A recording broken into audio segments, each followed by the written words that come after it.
बूढ़ा भिखारी हर रोज एक सेठ के दरवाजे के पास आकर भीख मांगता था और सेठ हमेशा घर के बाहर उसे आते देखकर वापस घर में चला जाता था और कई बार उसे गालियां भी देता था। सेठ हर रोज इस भिखारी को देखकर और उसे कहता था कि तू अब तक जिंदा ही क्यों है? क्या तुझे अपनी पूरी जिंदगी भीख ही मांगनी है? तू तो धरती पर बोझ है। कभी कभी तो सेठ उस भिखारी को धक्का मारकर भी निकालता था। ये सेठ इस भिखारी का इतना अपमान करता था, फिर भी वह बूढ़ा भिखारी हर बार सिर्फ यही कहता कि भगवान तुम्हारे पापों को माफ करे। एक बार सेठ को धंधे में बड़ा नुकसान हुआ। सेठ बहुत परेशान था कि तभी उसके दरवाजे पर वही भिखारी आया। गुस्से में अपना आपा खोते हुए सेठ ने उस भिखारी को पत्थर मार दिया। पत्थर लगने की वजह से भिखारी का सर फूट गया और उसके सर से खून बहने लगा। फिर भी दर्द से कराहते हुए भिखारी ने इतना ही कहा, भगवान तुम्हारे पापों को माफ करे। भिखारी वहां से चला गया।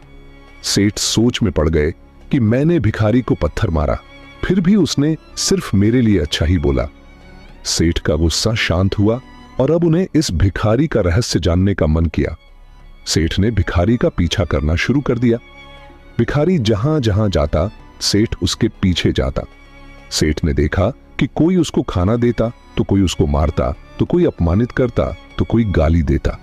लोग भिखारी के साथ चाहे कितना भी गलत व्यवहार क्यों ना कर ले, ये भिखारी तो सबके लिए एक ही प्रार्थना करता, भगवान तुम्हारे पाप माफ करें। अब रात होने वाली थी। भिखारी अपने घर जाने के लिए लौटा। वो अपने घर पहुंच गया, लेकिन सेठ अब भी उसका पीछा ही कर रहा था। एक पुरानी टूटी हुई झोपड़ी में एक बूढ़ी औरत लेटी हुई थी। वह काफी कमजोर और बीमार लग रही थी।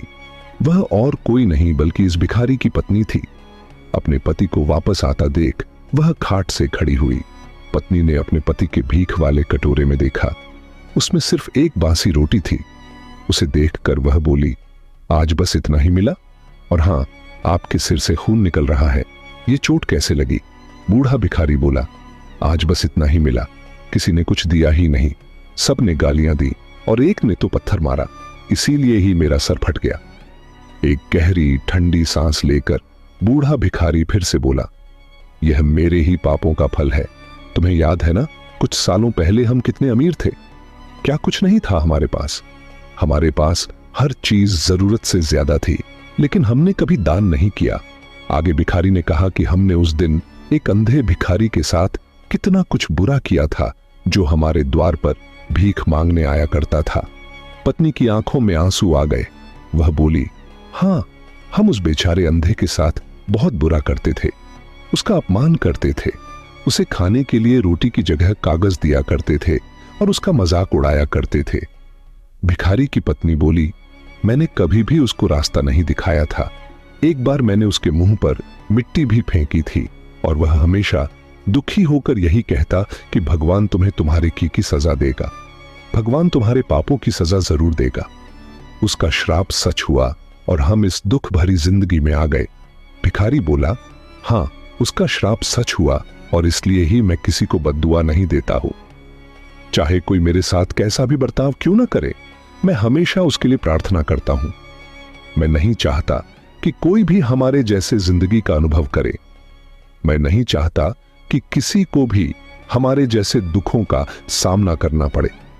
वो नहीं जानते कि वह कितना बड़ा पाप कर रहे हैं, इसलिए अनजाने में हुए पाप की ऐसी सजा किसी को भी मिले, ऐसा मैं नहीं चाहता हूं।